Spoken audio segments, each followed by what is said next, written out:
What's up, Gradsy? It's Shrocky.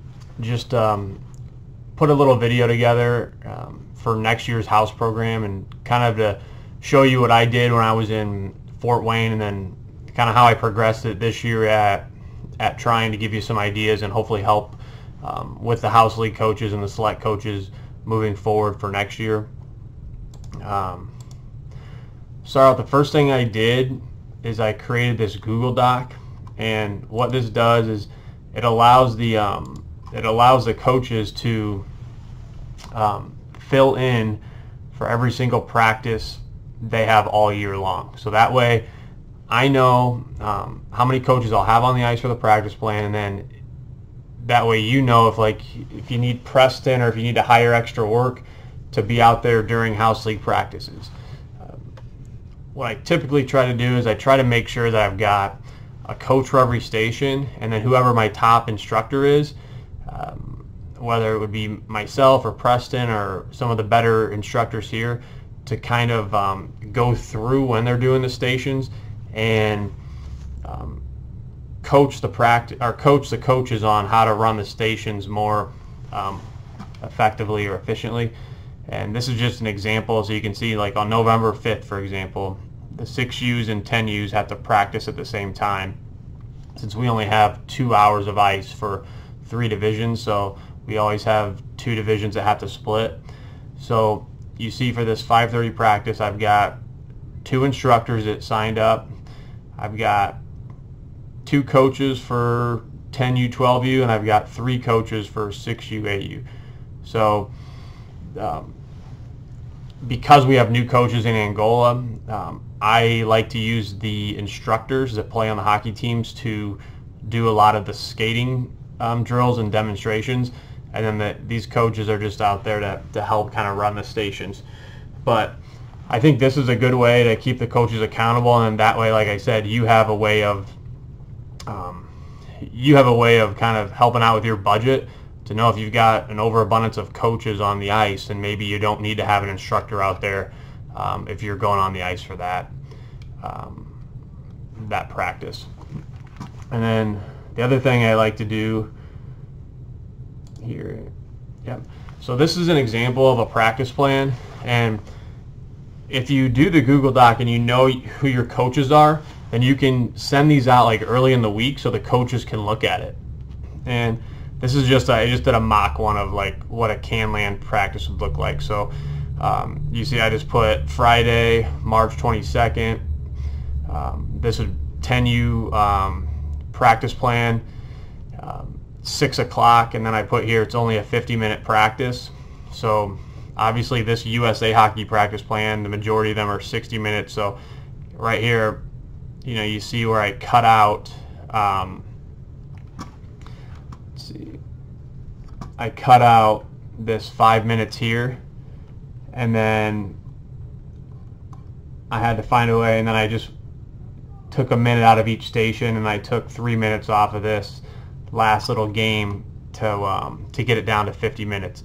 But I think one thing that's important for the coaches is if they know what they're doing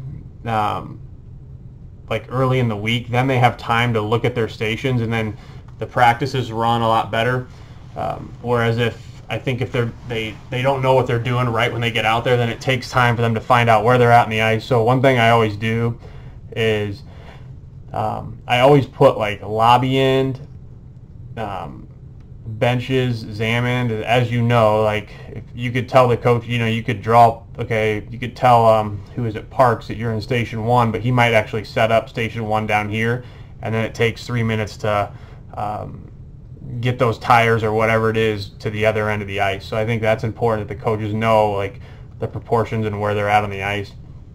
And in the warm up here, like edge control around stick. So for instance, I just put graphs with all the coaches. So you would run this because obviously you're the you're the go-to guy, and you could demonstrate that better than probably most of the coaches. So you would run that, and then I just put Klopfenstein with goalies for an example. Or if you had like Preston or somebody you wanted to run the edge work, then you could work with the goalies. And then I just put their names next to the station they're running. So let's say they do this for the first 8 minutes, the edge work, and then they get into their stations. So then it would be like Parks, his name's here, Lalonde, Franks, and then Kloppenstein, and then you're just back and forth making sure that, you know, teaching them how to run the stations correctly. And then at the end, like 3v3 breakout game. See, I put the real small font, but you know, this would be like the benches, Zam end and lobby end, and then the lawn and Parks at one end, Kloppenstein and Franks.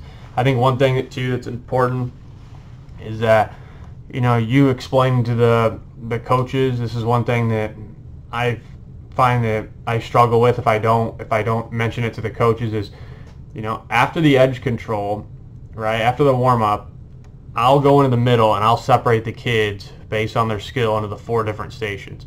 What the coaches need to do at that time is make sure that they get their stations set up. And even like if you're doing edge control around sticks, obviously, like, you know, if this is Parks here in station 1, and you could tell them things like, you know, you could have all your tires, you could have all of your tires over here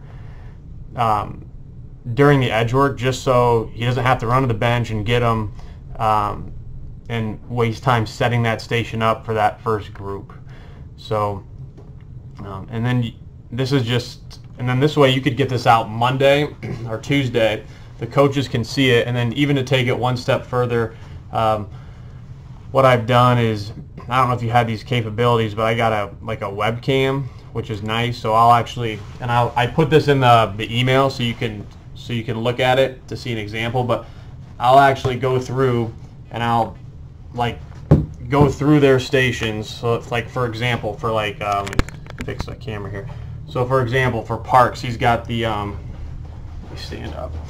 Parks has got the tires where it's like it's drawn up like this, right on the practice plan. Like, I would just go through and tell them, hey dude, we only need 1 tire, that way we're not, and have your kid start here and here, and he's chasing and he's trying to get away. That way you can save a little bit of time, and just go over some of like the intricacies of the drills that might not make sense on the USA hockey plan, that you guys might adjust based on like having a 50-minute practice, or just not having enough tires, or sometimes getting, like, USA hockey will show like to have 6 bumpers on the ice and you really only need 2. So I put an example of like one of those videos in the email for you to look at. But hopefully this helps and just gives you some ideas to help keep the coaches more organized for next year.